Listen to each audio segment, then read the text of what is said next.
हमारा आज का टॉपिक है समवाय। और समवाय 15 नंबर में क्वेश्चन पे आता है। समवाय 15 नंबर का प्रश्न है। तो समवाय होता क्या है? समवाय को समझने से पहले आप समझिए कि समवाय संबंध है। 15 नंबर का संबंध दो तरह के होते हैं। दो तरह के संबंध हो गए। एक हो गया नित्य संबंध और एक हो गया अनित्य। जो नित्य संबंध है, जो हमेशा साथ रहता है, उसको बोलते हैं समवाय। जो नित्य संबंध है, हमेशा रहने वाला, वो है समवाय। और जो टेम्परेरी संबंध है, अनित्य संबंध है, वो आपका संयोग है। तो वो जो आपने काके का गाना सुना है, टेम्परेरी प्यार, वो संयोग है। और जो आपने अरिजीत सिंह के टाइप आप सैंटी सैंटी गाने सुनते हैं, जब तक है जान, मैं फिर भी तुम्हें चाहूंगा, हमेशा साथ रहेंगे, लव फॉर एवर, वो समवाय जो हमेशा साथ रहता है। That is someone who never say bye, that is समवाय। वाह, someone who never say bye मतलब हमेशा साथ रहे, दैट इज समवाय। और जो टेम्परेरी वाला रहता है, वो संयोग होता है। तो ये समवाय और संयोग दो तरह के संबंध एक्सप्लेन किए। देन उदाहरण दिया गया है, एक बड़ा सही उदाहरण है, फूल और तितली का उदाहरण दिया है। जैसे मान लीजिए ये है फूल, क्या घटिया ड्राइंग है, ये फूल है, ठीक है, और ये तितली है।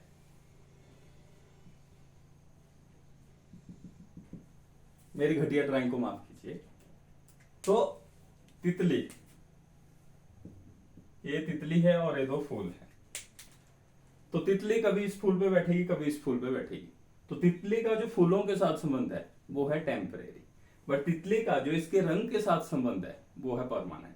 तितली का, इसी पे एक बड़ा सेंटी गाना बना हुआ है पंजाबी, यार मेरा तितलिया वर्गा, कदे इस फुल ते कदे इस फुल ते, लाइक दैट। सो वो भी अपने आप में एक टेम्परेरी रिलेशनशिप है। मतलब यहाँ जो सॉन्ग का राइटर है, उसने बटरफ्लाई का कंपैरिजन अपने बॉयफ्रेंड से किया है, एंड फ्लावर्स का अदर फ्रेंड, है ना। आप ऐसा समझिए, जिनको पंजाबी नहीं आती। उसके बाद आता है, दो तरह के संबंध थे, नित्य और अनित्य। नित्य संबंध आपका समवाय संबंध है, जो हमेशा रहता है, और अनित्य संबंध संयोग है, जो टेम्परेरी बेस पे बनता है। अब तक हमने पढ़ा। उसके बाद आता है जी आपका नित्य संबंध। तो समवाय क्या है? नित्य संबंध, जो हमेशा रहता है। अब उसके बाद आता है अयुत सिद्ध वृत्ति। ये बहुत इंपॉर्टेंट है।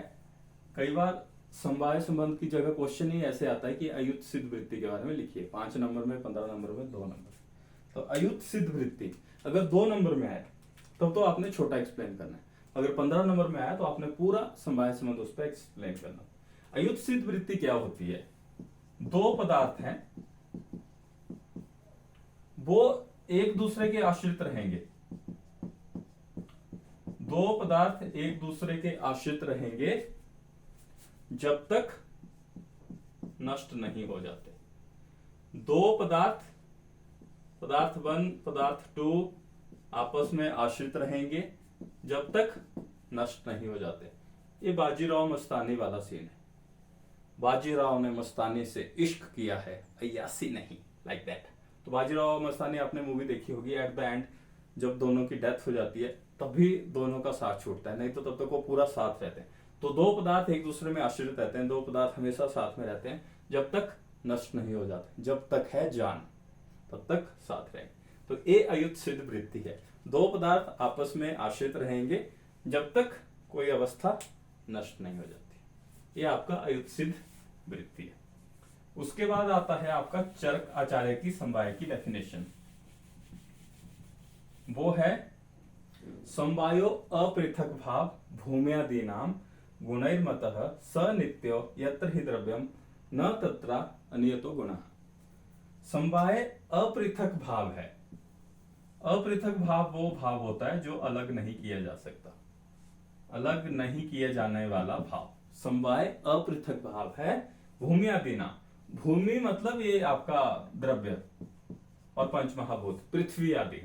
तो यहाँ पृथ्वी की बात की जा रही है। पृथ्वी आपकी भूमि हो गई, और अलग क्या नहीं किया जा सकता। आजकल 15 अगस्त है और बड़ा ट्रेंड में है हमारे गाना, तेरी मिट्टी में मिल जाऊं, मिट्टी।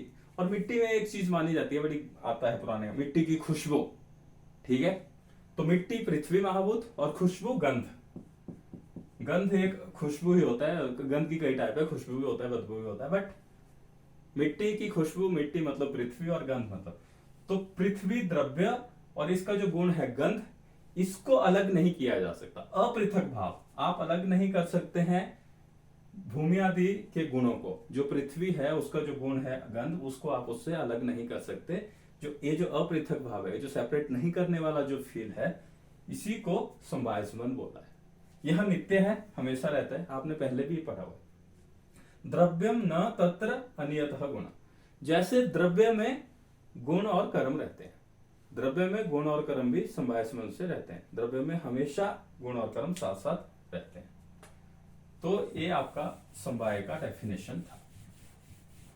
समवाय नित्य है, समवाय अपृथक भाव है, समवाय हमेशा साथ रहता है, और पृथ्वी का जो गंध गुण है वो उसमें समवाय संबंध से रहता है। देन अभी आगे आता है इसके टाइप्स। पहले नंबर पे आता है गुण और गुणी। अब कई अलग गुण होते हैं अलग अलग लोगों, कई होते हैं खूबसूरत लोग, जो जहां जाते हैं वहां जलवे। क्लास में आए, अटेंडेंस बढ़ गई, मेले में गए वहां फैन फॉलोइंग, शादी ब्याह में गए वहां, जहां भी जाते हैं। कुछ होते हैं जहां भी जाते हो वहां ही रायता फैलाते हैं, फैलाने वाला गुण होता है। क्लास में आए तो लोग बोलते हैं, ओ भाई तू क्यों आया। हॉस्टल में लोग बोलते हैं, भाई तू घर कब जाएगा। घर जाते हैं तो घर वाले बोलते हैं, अब तू कॉलेज कब जाएगा। मतलब रायता फैलाने वाले गुण। तो गुण डिपेंड करते हैं। तो यहां जो गुण और गुणी की बात की जा रही है, यहां गुण है आपका स्पर्श, और जो गुण है वो है वायु।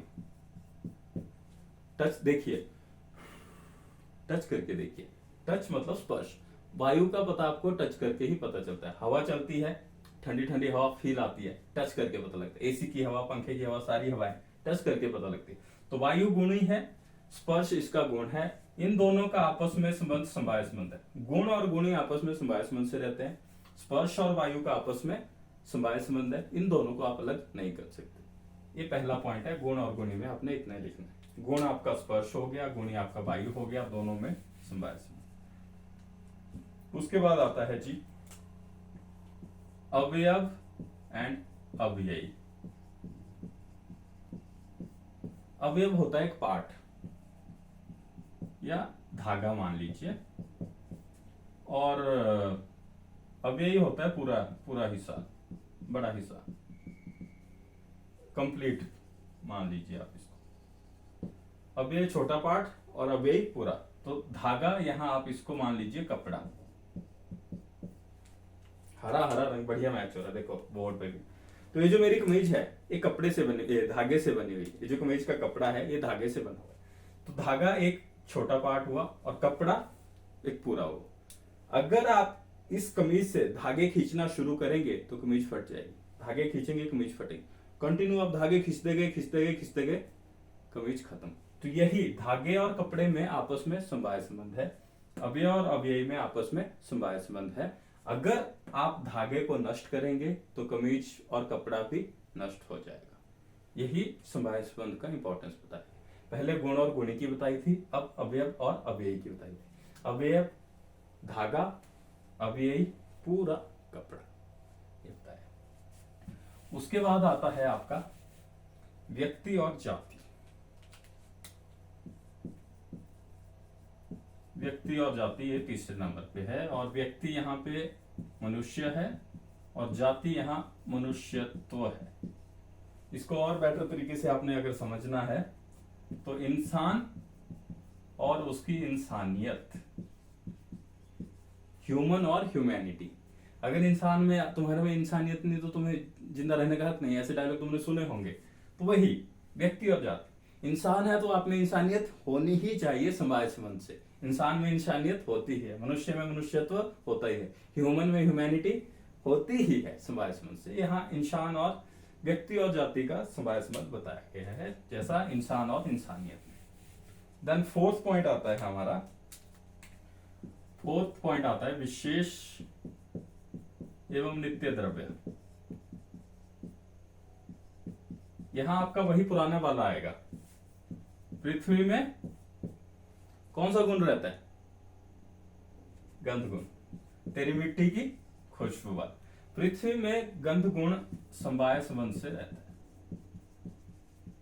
तो यहाँ ये विशेष द्रव्य में जो नित्य गुण रहता है उसकी बात की जा रही है। पृथ्वी में गंध गुण समवाय संबंध से रहता है, वायु में स्पर्श गुण समवाय संबंध से रहता है। तो ये विशेष और नित्य द्रव्य की बात की जा रही है। पृथ्वी में गंध गुण समवाय संबंध से रहता है। अब आता है नेक्स्ट पार्ट, समवाय 15 नंबर में आएगा। सबसे पहले आप समवाय संबंध दो तरह के हैं, नित्य नित्य एक्सप्लेन करोगे, देन फिर आप बोलोगे अयुत सिद्ध क्या होता है, जो एक अवस्था नष्ट होने तक जो हमेशा साथ साथ रहते हैं, ये नित्य है, हमेशा साथ रहता है। देन इसमें टाइप्स आएंगे, गुण एंड गुणी, अवयव अव्ययी एंड नित्य एंड विशेष, मनुष्य एंड जाति, लाइक दैट। देन फिर अब आता है इंपॉर्टेंट पार्ट, इसको पदार्थ क्यों माना, इसको पदार्थ क्यों माना। तो पदार्थ में द्रव्य पदार्थ है, गुण पदार्थ है, कर्म पदार्थ है।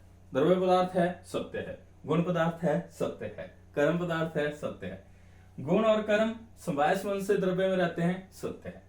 तो इन सारे सत्य कथनों के बाद लोग बोलते हैं कि समवाय को भी हमने पदार्थ माना है, क्योंकि ये अगर दोनों समवाय संबंध में नहीं रहेंगे तो द्रव्य एग्जिस्ट नहीं करेगा। तो अगर ये नहीं रहेगा तो बाकी पदार्थ भी कहाँ है। तो इसलिए इन्हीं की टक्कर का इंपॉर्टेंट है, इन्हीं की टक्कर की इंपॉर्टेंस है समवाय की, इसीलिए इसको पदार्थ मानते हैं, क्योंकि गुण और कर्म में समवाय संबंध से रहता है। अब आता है जी, छोटी सी है, दो टाइप है इसके, नित्य एंड अनित्य। नित्य द्रव्यों में नित्य समवाय संबंध रहता है, अनित्य द्रव्यों में अनित्य समवाय संबंध रहता है। ये छोटी सी दो लाइनें हैं, नोट डाउन करके लिख लीजिए। अब आता है मेन इंपॉर्टेंट क्वेश्चन, संयोग और समवाय में क्या फर्क है। संयोग और समवाय में वैधर्म्य या संयोग और समवाय में अंतर, दो क्वेश्चन आते हैं, या तो वैधर्म्य का क्वेश्चन आएगा या तो अंतर, ये दो क्वेश्चन आते हैं। तो संयोग आपको पता है, समवाय आपको पता है, ये है नित्य, ठीक है। संयोग आपको पता है अनित्य। तो जो नित्य होता है वो स्टेबल होता है, ये स्टेबल है, ये स्टेबल नहीं है। समवाय नित्य है, पक्के वाला प्यार, स्टेबल प्यार, वो ऐसे ब्रेकअप ब्रेकअप नहीं होते उनके जल्दी, चाहे जो मर्जी चैटिंग सेटिंग हो जाए, बीच में कुछ हो जाए, भाई ब्रेकअप नहीं होगा। ऐमे कि मैं तोड़ दे कोई, तेरा मेरा प्यार नहीं वाली फीलिंग। नित्य लोग स्टेबल रहते हो हमेशा। संयोग वाले, ये देखो दो तितलियां, नहीं दो फूल, और ये हमारी तितली, कभी एक फूल पे कभी दूसरे फूल पे, अनित्य। तीसरा पॉइंट आता है, ये जो संयोग है ये इंद्रिय ग्राह्य है। इंद्रिय ग्राह्य, इंद्रिय होती है आपकी जितनी भी, जीभ, नाक, कान। तितली फूल पे जाएगी, रस चूसेगी, रस चूसेगी, रस इंद्रिय। तो तितली आपको पता है कौन सा है, तितली के साथ टेम्परेरी संयोग था, ठीक है। तो तितली से याद रखना कि इंद्रिय ग्राह्य, संयोग इंद्रिय ग्राह्य है, ये इंद्रिय ग्राह्य नहीं है। और ये जो टेम्परेरी प्यार है, उसमें जब जिसके साथ काम पड़ा उसके साथ प्यार बढ़ा, जब काम नहीं प्यार नहीं। तो कर्म, कर्म के ऊपर डिपेंड करेगा, काम पड़ा तो संयोग हो गया, काम नहीं पड़ा तो हो गया। बट जो पक्का प्यार होता है, फिर भी मैं तुमको नहीं चाहूंगा मैं तुझे सांझ सवेरे, फिर भी तुझे आवाज मैं न दूंगा, पुराना गाना। मतलब सुबह शाम सवेरे चाहेंगे आपको, कोई काम हो चाहे नहीं हो, वजह हो नहीं हो, वो नहीं हमें पता। वो तितली वाला रिश्ता नहीं है। तितली में काम हुआ तो गए, नहीं हुआ तो नहीं। तो संयोग में कर्म के ऊपर डिपेंड करेगा, इंद्रिय ग्राह्य है, संयोग अनित्य है, संयोग अनस्टेबल है। समवाय नित्य है, स्टेबल है, इंद्रिय ग्राह्य नहीं है, कर्म का इससे कोई लिंक नहीं है। ये संयोग और समवाय का बहुत महत्वपूर्ण है। और बीच में आप ऑडियो हम वीडियो रोक के एक दो बार मन में रिवाइज जरूर कीजिएगा। 3-4 रिवीजन करना बहुत जरूरी होता है। या तो लेक्चर खत्म होने के बाद फोन पे दूसरी वीडियो पे जाने से पहले एक बार पूरी वीडियो को आप रिवाइज जरूर कीजिएगा। या तो बीच बीच में जब आपको लगे कि खोपड़ी में नहीं जा रहा है, वीडियो पॉज कीजिए, उसको रिवाइज कीजिए, देन आगे वीडियो आप कंटिन्यू कीजिए। अब आता है लास्ट पार्ट, समवाय का महत्व। समवाय के 3 ही महत्व हैं। पहला महत्व है रोग की उत्पत्ति में, दूसरा महत्व है रोग की चिकित्सा में, तीसरा महत्व है पथ्य और अपथ्य में। देखो 3 ही चीजें होती हैं, एक तो बीमारी का कारण, दूसरा बीमारी की ट्रीटमेंट, और बीमारी में परहेज क्या करना है। परहेज होता है पथ्य अपथ्य, क्या खाना है क्या नहीं। तो उत्पत्ति, रोग की उत्पत्ति कैसे होती है? तुम्हें पता है रोग की उत्पत्ति होने के कारण है दोष, दोषों की विषमता, दोषों का क्षय और वृद्धि, या दोषों की विषमता। जो दोषों का वैषम्य है, दोषों का जो वैषम्य है वो रोग की उत्पत्ति का कारण है। और दोषों का वैषम्य कौन करता है? दोषों का वैषम्य करता है आपका निदान। कोई भी कारण हो सकते हैं, आपने ज्यादा कफ को बढ़ाने वाले कारण ले लिए तो कफ का वैषम्य हो जाएगा। आपने जैसे मीठा खट्टा ज्यादा खा लिया, कफ को बढ़ाते हैं वो, तो कफ की विषमता हो गई, रोग की उत्पत्ति, कफज विकार हो गई, खांसी हो गया, जुकाम हो गया, गला खराब। तो निदान ऐसे, तो निदान, दोष बढ़ेंगे घटेंगे, रोग उत्पत्ति। तो ये जो निदान और दोष है ना, इनमें समवाय संबंध रहता है। निदान और दोष विषमता में समवाय संबंध रहने पे ही रोग की उत्पत्ति होती है। अगर इनमें टांका नहीं भिड़ा तो रोग उत्पन्न नहीं होंगे। तो निदान और दोष विषम्यता में समवाय संबंध होने से रोग की उत्पत्ति होती है। अगर आपको ये समझ नहीं भी आ रहा है, अगर टफ लग रहा है, तो ये 3 पॉइंट लिखने हैं आपने। रोग की उत्पत्ति में समवाय संबंध का महत्व है, रोग की चिकित्सा में समवाय संबंध का महत्व है, पथ्य और अपथ्य सेवन में समवाय संबंध का महत्व है। अब रोग की जो चिकित्सा की जाती है, रोग की चिकित्सा करते हैं हम द्रव्य से, है ना। और द्रव्य काम करता है अपने गुण और कर्म से। मान लो आपने आंवला लिया है, आंवला एक द्रव्य है, तो इसके गुण क्या है? ठंडा है, रूखा है। काम क्या करता है? ठंडक देता है, इम्यूनिटी बढ़ाता है, काम। तो द्रव्य का उसके गुण और कर्म में भी समवाय संबंध है। ये तो पढ़ा है तुमने। द्रव्य का अपने गुण और कर्म के साथ जो समवाय संबंध है, उसी से रोग की चिकित्सा होती है। निदान का जो दोष विषमता है, उसके साथ जो समवाय संबंध है, उसी से रोग की उत्पत्ति होती है। इनके समवाय संबंध की वजह से रोग की चिकित्सा होती है। और पथ्य अपथ्य में समवाय संबंध का महत्व है। ये आपकी चिकित्सा में महत्व है। तो ओवरऑल 15 नंबर में आता है। और इसको वीडियो देखने के बाद रिकैप जरूर करना।